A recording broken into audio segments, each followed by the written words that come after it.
Hello and welcome in. This is the Second Cut Podcast. I'm Rick Gaiman. That right there is Greg Ducharme. And this is the round two recap for this week's RBC Heritage. Gregers. Hey, buddy boy. Oh, what's going on, Rick? I'm excited to fire it up tonight. This is our very first round two recap, our first round recap, which is pretty exciting. And we have some great rounds of golf so far through two rounds here to break down.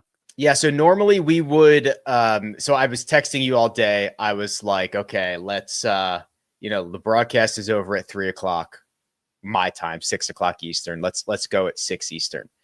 And then I was like, JT's done. The top of the board is done. I can't wait any longer. Like, let's go. Let's just talk about it. Give us an extra 30 minutes to talk about it. I don't know. Like, let's do it. So yeah, I'm stoked. So this should seem very familiar. We are halfway home at the RBC Heritage. We've got a leaderboard. We've got some scorecards that we need to go through. But Greg, let's talk about the golf course, because this has been basically a tale of two waves. Each afternoon wave in rounds one and round two have basically played about two strokes more difficult than the morning wave. Now, it's not a complete wave because everybody's going out on number one, but it is very clear that playing in the afternoon is creating these more firm, more fast conditions, and Harbour Town is certainly biting back a little bit. Yeah, I think that's a really well said, Rick. Now, this is the interesting thing about Harbour Town. Because there's so many trees, it is a little bit difficult to see the windy conditions. But I have the weather report up right now, and it's from 4:00 on to 6:00, 10 to 15 miles an hour, gusts up to 20, which was the report all day. So I get the sense that the wind was really tricky for these guys to figure out.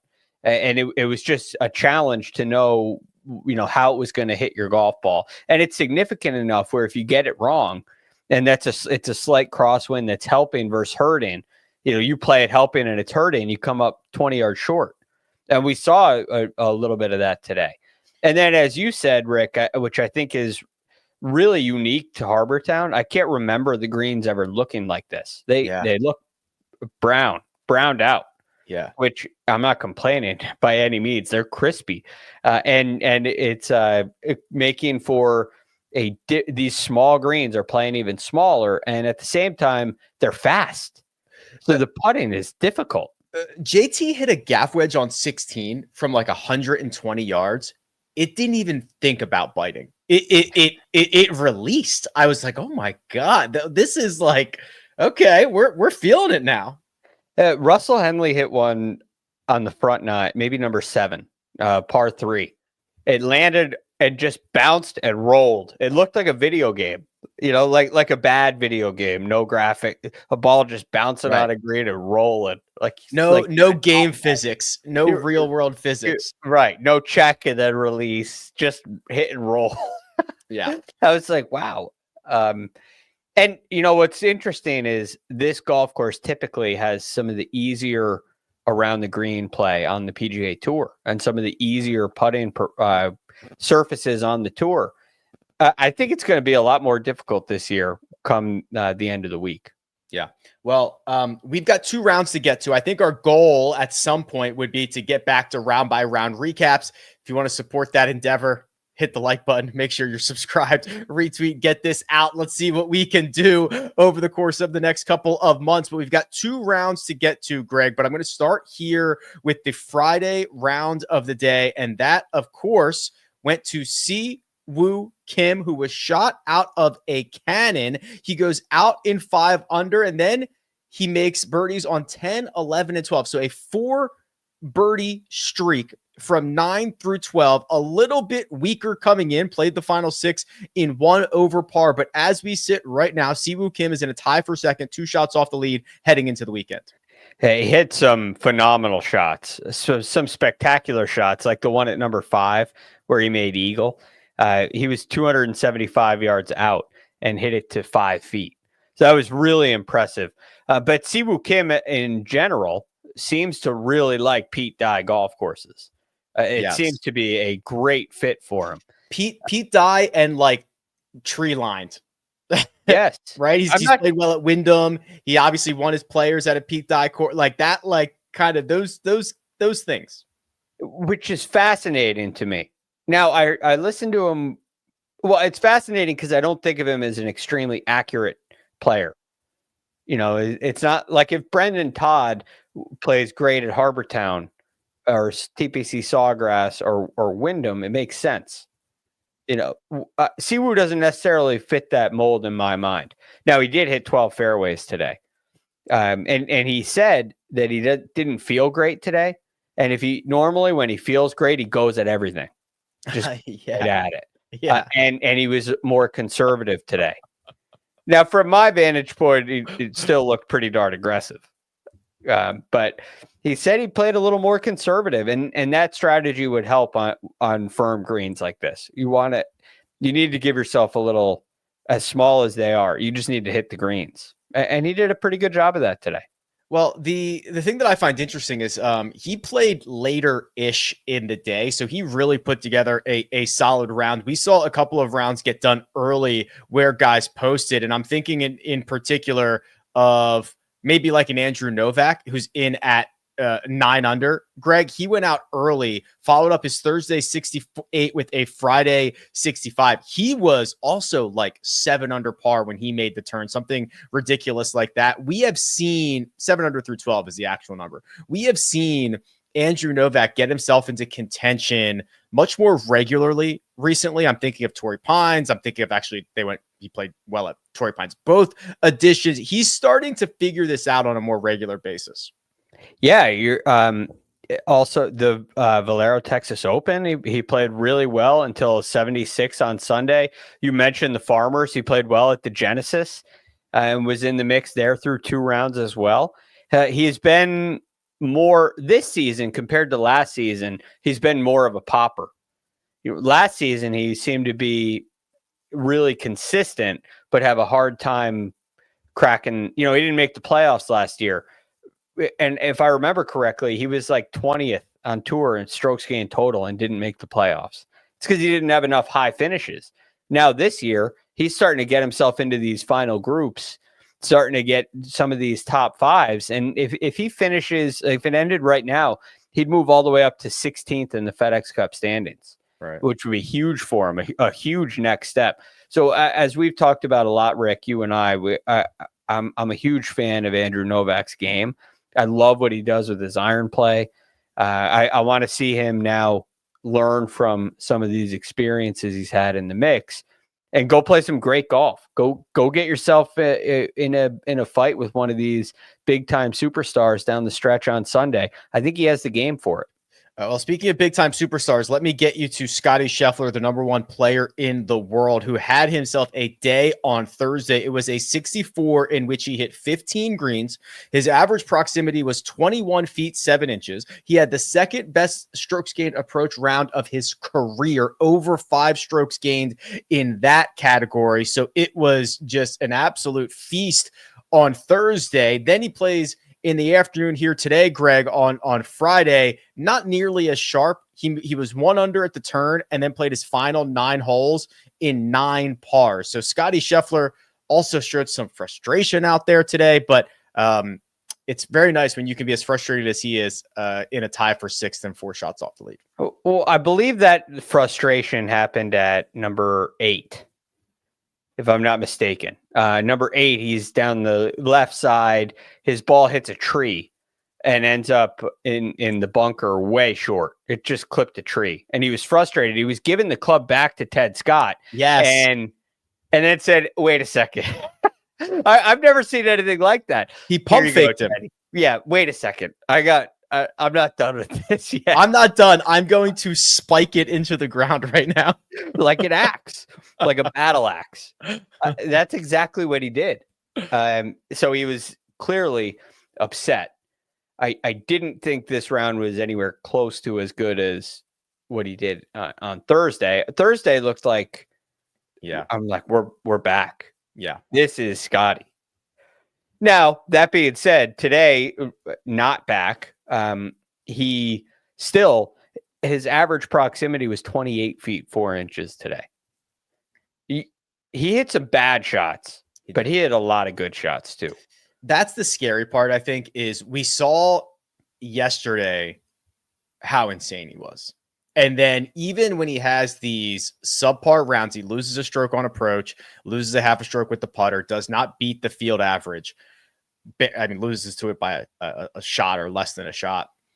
He still hit some unbelievable balls, Greg. And you're just like, this man is just lurking. And it really is crazy how good his worst golf is. Yeah, I mean, listen to these proximities. Right? This is round 2. It's 8 feet on 1. He missed it. 8 feet 7 inches. 53 feet on 2. That's a par 5. So his second shot gets into the bunker. He makes birdie there. Then he hits it to 10 feet, 24 feet, 25 feet, 20 feet, 26 feet, 22 feet. On 9, he hit it to 60 feet, and then his bunker shot went to tap in, a foot and a half away. It's like 17 feet on 11, 16 feet, 30 feet, 9 feet on 15, 17 feet on 18. He just hit so many shots into makeable range on a day where he feels frustrated, club slam and frustrated. So he's not on his game after today. It's still clear there's still something in there, but boy, he's getting closer, and it's not good for everybody else. Maybe one of the biggest leaps that we've seen early in 2025 is coming from Russell Henley. And I want to be clear, he was like a top 12 player on tour last year. I don't know what he finished in the FedEx Cup standings or how you would want to, or whatever his strokes gained total was for the year, but he was probably a top 12 player. He has already won a signature event this year.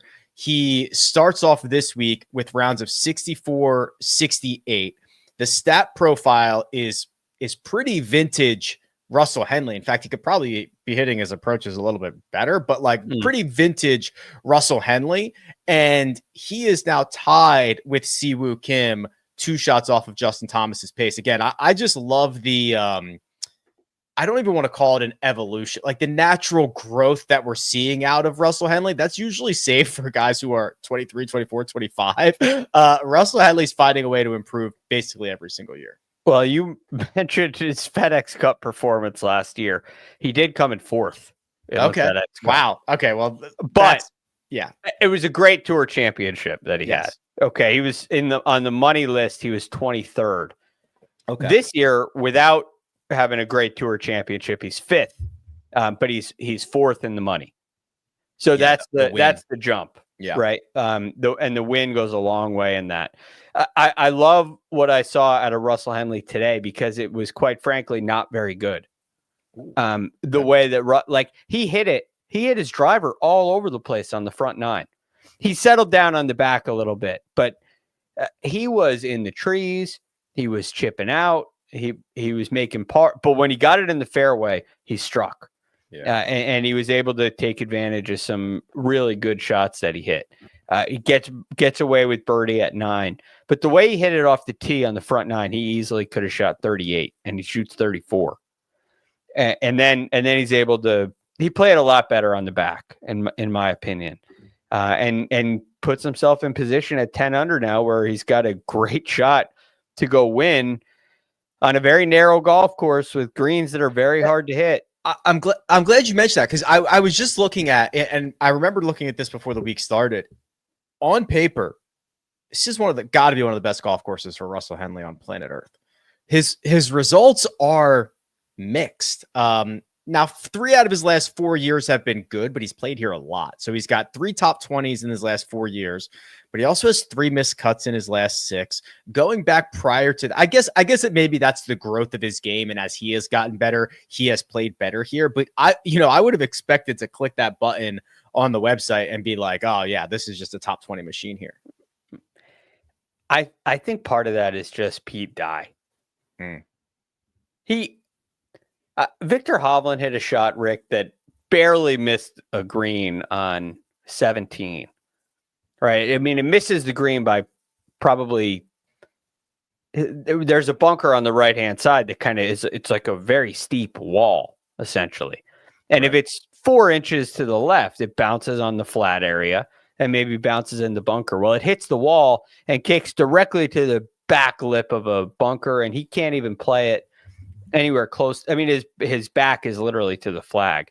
And that kind of stuff can happen on Pete Dye golf courses. But when like you said, the growth of his game, he's got more control over his golf ball now, a better short game, much better putter. He's able to overcome any of those bad breaks if they happen. But I do think just Pete Dye in general is why you see mixed results at a golf course like this. I think we'd be remiss if we did not also mention Tommy Fleetwood here, who is 9 under par, rounds of 67, 66, excuse me. So he has played very well in the opening 2 rounds. As you can probably guess, he has gained strokes in all 4 major strokes gained categories, because that's exactly what Tommy Fleetwood does. His 2025 on the PGA Tour has been great. He has been a top 20 machine. He finished 21st at the Masters last week. He has struggled with the flat stick over the last 2 starts, but Greg, here we go. Another weekend. Tommy Fleetwood is in the mix. I imagine we will hear many times, depending on how relevant he stays in this tournament, about the goose egg that sits in his PGA Tour win column. Maybe this is the year when maybe it started with Xander last year, winning 2 majors. Maybe this is the year where monkeys just are jumping off of everybody's back. Oh, okay. The monkey jumping year. Is it the year of the monkey? What year? Hold on, I will look up what animal of the lunar. Is monkey one of them? Oh, it has to be, Greg. Hold on. Okay. 2025 year of the 2025. The snake. Oh, yeah. Okay. All right. Well, I'm gonna just completely ignore that. Yes. And I think that perhaps it has nothing to do with Tommy Fleetwood. Look, it's so frustrating because he is playing so good in every area of his game. All right, he is so good. Looking at his profile every week, I'm like, yeah, Tommy, look at what he's done with his iron play. It's every single week he's gaining 2, 3, 4, 5, 6 shots on the field. And his short game is there. His driving game is incredible. We're talking about like 14 of 15 weeks in a row. He's had a great approach play week, a great ball striking week. You got to go all the way back to the Tour Championship last year. And he played basically a full season in between the Tour Championship last year and now, because he played a lot on the DP World Tour. It's just sick what he does tee to green. Yet he's not even in contention most of these weeks. So I'm excited to see him go get in the mix, shake it up. I think this should be a great golf course for him too. And hopefully he'll go make a play. Like, he's got to go make a big time play. And I want to see it this weekend from Tommy badly. Yeah, lots of big names there. So he is going to have to beat somebody. So we are in the year of the snake. Next year is the year of the horse. We will get the monkey back in 2028 will be the year of the monkey. Okay. Well, maybe they ought to change that around, because I'm thinking this really is the year of the monkey. Yeah, I think they've been using the same system for like thousands of years, but I'll make a phone call and see if we can get them to switch it up a little bit for this year. See if we can get the monkey involved. Also, Jeffrey Smith says, name suggestion, teeing up moving day. That's not bad. You just texted me a couple of suggestions for what we could call this show, and I liked one of them. I liked them both, but I really liked one of them. Would you like me to divulge what they were? Yeah. Well, we had At the Turn. Yep, which I think is good. And the Halfway House. Yes, I liked the Halfway House because we're hanging at the Halfway House. Right. We can invite people in. We're, hanging at the Halfway House. We're all here. Usually that is a very, the Halfway House is like, you get there, you get your drinks, you get your dogs. You're like, you're ready to go. Yeah.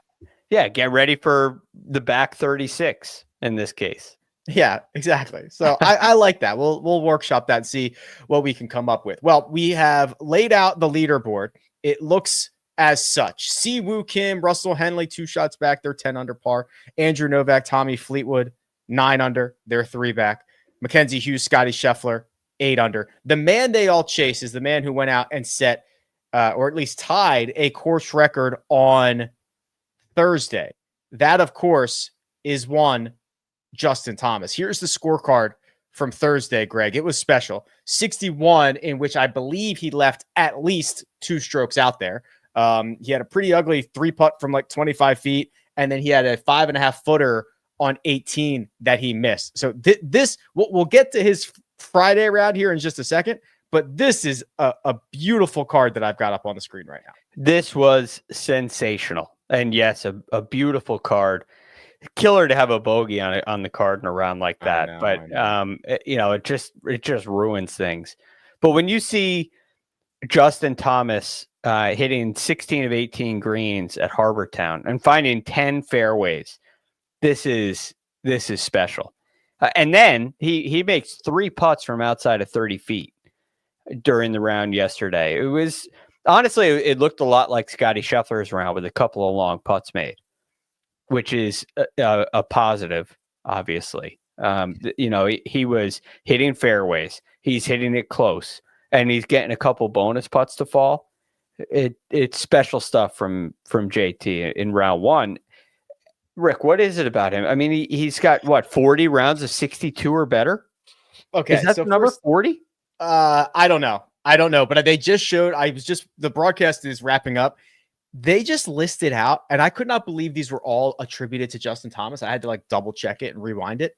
He has at least a share of 9 course records on the PGA Tour. On the PGA Tour. On the PGA Tour. And 3 of them he holds by himself. I guess it's the old saying. He's not afraid to go low. He's not afraid to hold his breath. Yeah, he can hold his breath. It is when he gets it going. There's nothing like it. I mean, it's his second 60. He shot 62 at the Players. Yeah, that also tied a course record. Yeah, he has, and he messed it up. There are. I said that 4 times in a row.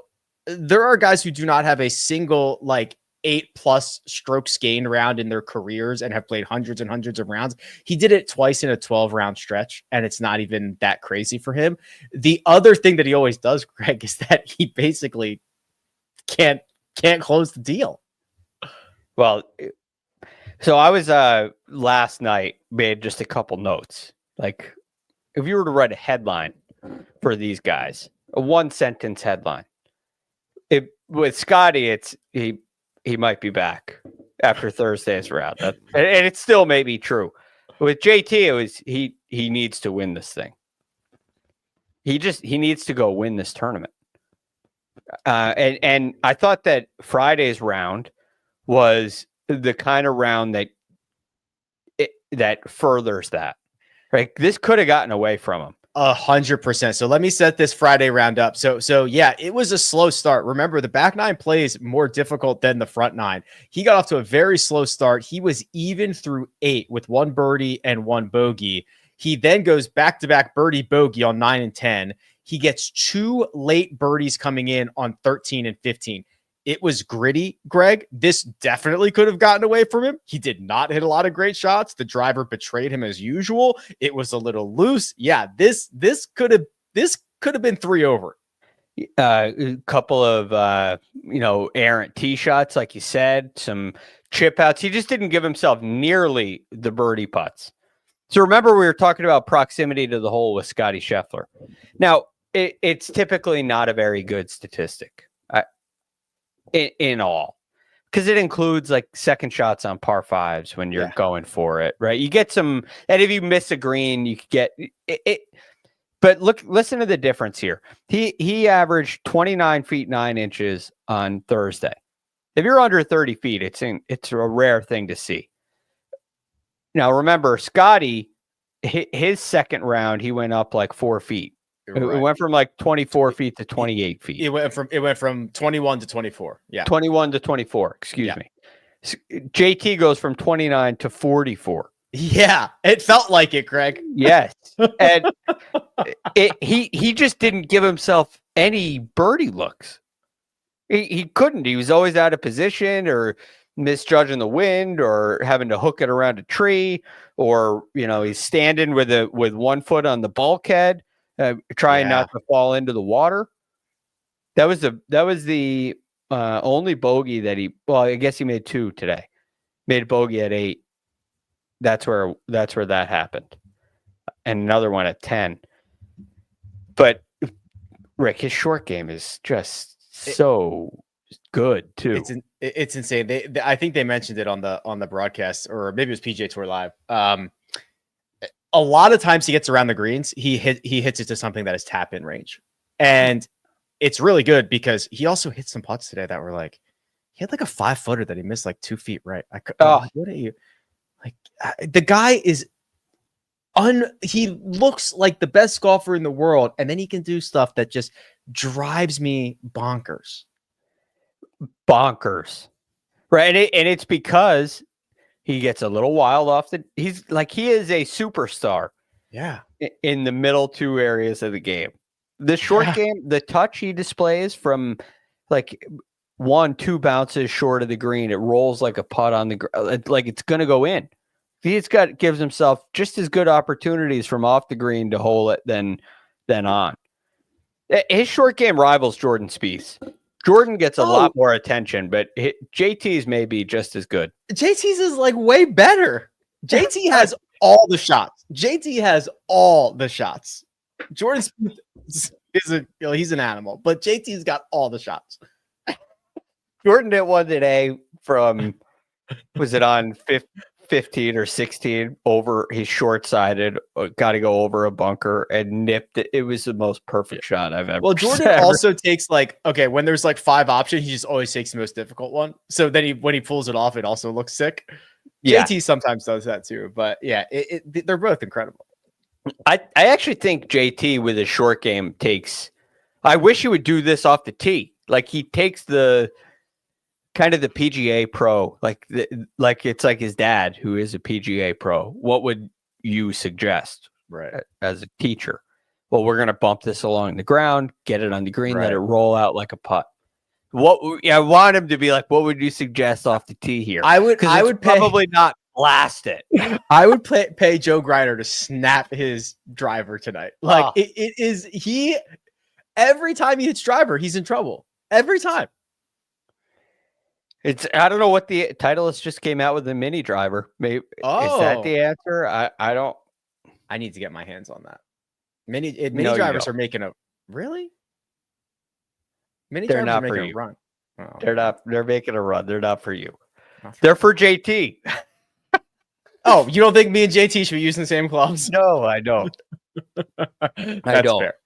Well, you need the distance. Justin Thomas needs the accuracy. Yeah, I agree with that. Well, listen, it's too clear. So 61-69, no idea what we're going to get over the course of the weekend. But our friends over in Las Vegas are looking at it like this. Justin Thomas with a 2-shot lead is 2-1 to win the RBC Heritage, which would be his first win since Southern Hills. Is that right? Yeah. Yes. Which was 22.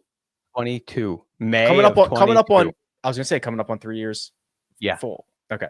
So 2-1 on Justin Thomas. Scottie Scheffler, who lurks, is 4-1. Russell Henley, who's 2 shots back, is 6.5-1. And then everybody else is in double figures. So that's Siwoo and Tommy Fleetwood at 10-1. Colin Morikawa is 16. We haven't said a word about him. He's around. Novak is 25-1. He's much closer to the top of the leaderboard. Clearly, odds makers not giving him much of a chance. And then there's another gap, Greg, to 40 for Patrick Cantlay. So there are some really kind of tiered aspects of this odds board.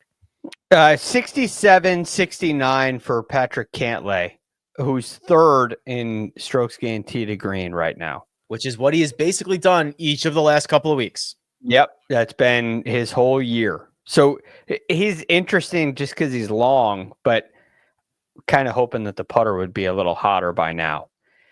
So Cantlay is interesting. Going down the board to like the 6 under number, he's probably my guy in there. I like Colin Morikawa a lot at the beginning of the week as well.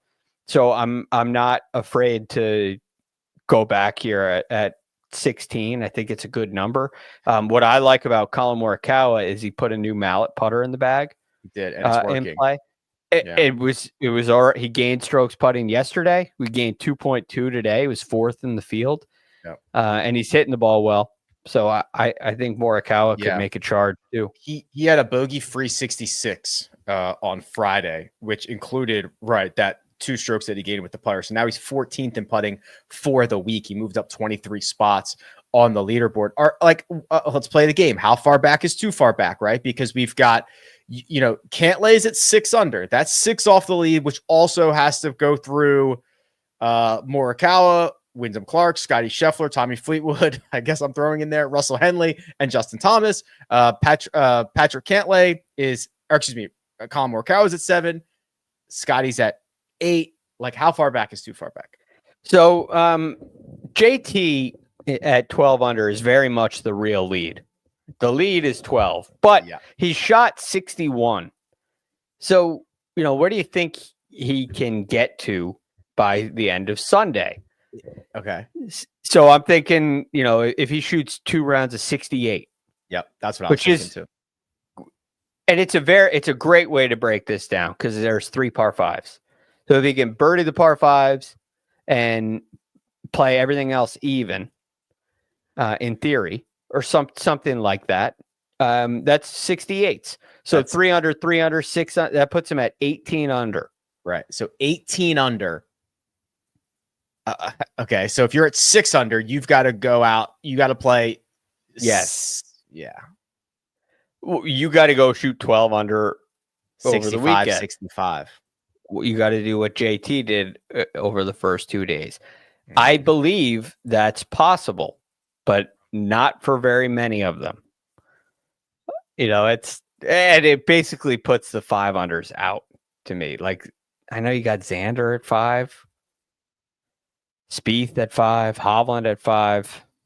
They're my matchup, by the way. They're both at 5 under. Good matchup. Good matchup. Good. It'll be a good sweat to follow. I think 5 under is too far back, and I think 6 is stretching it. So if you had to click a name tonight, let me get these odds back up for you. That's not that. Let's say that's not Scottie Scheffler or Colin Morikawa. Okay, that's not Scottie Scheffler or Colin Morikawa. I'm sorry, Scottie Scheffler or Justin Thomas. Oh, I knew what you meant. Yeah, because it is. I think it is Colin Morikawa. Yeah, Colin Morikawa is 16-1. I think that's Henley would be the other one. I think. Yeah, and you don't mind that number? No. He's 2 off the lead. I mean, he's really good. He's like a model darling, right? So I am always going to think more highly of him than maybe others are going to think of him, but I don't mind that number now. 6.5. Yeah, I have no issue with Henley. I think he knows how to win. I like that it's getting firm and fast. He likes it too. God, I think you're right. I think it's Colin. If Colin, the two guys that like when we got into 2025, the 2 guys that were like they just have to win this year were Colin and JT, and I would hate it if Colin stole one from JT this week because I'm like heavily invested in Justin Thomas. Well, it would be. You were very worried about his driving performance. And spoiler alert, I still am. Yeah. You don't feel great about it. He has done nothing to make me feel better about that. But if he can grind out a couple of 68s, he's going to be hard to catch. He knocks out a lot of guys if he gets to 18 under. I mean, even for Scottie Scheffler, you got to go. Yeah, you got to go play some really good golf. Yeah, to get to that mark. Scotty would have to go shoot 10 under over the weekend. That's a really strong weekend. Couple of 66s. Yeah, he would have to he'd have to shoot 2 shots better than he already has. Yep. And it's going to be getting firm and fast and kind of crispy. God, just don't every time I see him, I think every time they cut to Justin Thomas, I think don't do something stupid. Yeah. That's all I think. Because he wants to. He just wants to so bad. It's in his DNA to do something stupid. But he has this way, Rick, which puzzles me. Like, how does Justin Thomas win at TPC Southwind? Yeah. How does Justin Thomas win at TPC Sawgrass? He knows how to get the ball around a golf course. It's just agonizing to watch. They cut to him, 3-wood on 15, trying to go over the trees there. I'm like, oh boy, here we go. We go. Yeah, he flagged it. And he flagged it, right. Yeah, like I know that he has it in him. It is just a tough watch, man. It is a tough watch. Yep. It's very much like it's got a lot of Spieth in it. A lot of Spieth in him. Spieth on 15 tried to hit one over the trees. Oh, and he went like low hooked it 80 yards dead into the trees. It's like something we would do, right? I'm gonna go for it. You fit it right into him. Yeah, after you've waited for the green to clear, right? Like something like that. Yeah. That's what I was thinking. It's like a low. Try to hit a high fade, a low hook comes out. Oh man, I think he was trying to hook it. Yeah. Well, we'll give him the benefit of the doubt on that one. We are halfway home. We will be back Sunday night for a recap. Now, Greg, have I missed anything? Is there anything else that we need to talk about before we put a bow on our very first second cut round 2 recap? I don't think so, Rick. Look, there's a lot of guys that need a win that are in the mix, right? JT, who you mentioned, you got Tommy Fleetwood. Yeah, Scottie Scheffler needs a win this year. He stinks. Colin Morikawa. There's a lot of guys that could really use a win. So it's going to be Wyndham a great Clark weekend. hasn't. When was Wyndham's last win? Pebble last year. Yeah. So that's been over a year. Rain shortened. Gifted to him. He did shoot 60. Yeah, well, he played 3 rounds. I know. Matthew Pavone was going to win that and change the course of his entire career. When's the last time Siwoo Kim won? Oh, my guess. Actually, I know the answer. It was Sony. I can't remember what year it was though. It was 22 or 23. Yeah, you're right. It's been 2 or 3 years for him. Yeah. Andrew Novak's never won. Yep. Mackenzie Hughes, RSM Classic? Been a long, that's something like that. 2-3 years ago. Yeah. A lot of guys that could use it. Did you see? It's Brian Harmon and Russell Henley are the recent winners, the Bulldogs. Did you see Carl Phillips, who hit 2 of the worst shots I've ever seen this morning? He was in the first group out. He hit a ball so bad off the first tee, it hit a tree out of bounds, bounced back in play. He did the same exact thing on the second hole, survives both of those. I think he made birdie on 2 because it's a par 5, and then he went on to shoot the round of the day until Siwoo Kim came in. Yeah, 65. Incredible. Russell Henley hit a tree. He hit a tee shot that only went like 200 yards because it hit a tree. I love it. It's great. It's great. I wonder what the shortest tee shot we're going to see out of par 4 or par 5 over the weekend is. I'm going to write that down. I'll find out. Yeah. I'm going to say we see like a 180-yard tee shot. Okay, I was thinking like 179. Yeah, that's perfect. Yeah. Perfect. All right, Gregors. Fun as always, buddy. We'll be back on Sunday and we will do it all again and we will have a winner. And I hope it is Justin Thomas. But all right, I'll be rooting with you. I guess we'll find out. All right, follow Greg on Twitter at TheRealGFD. You can find me at Rick Run Good. This has been The Second Cut. We'll catch you next time.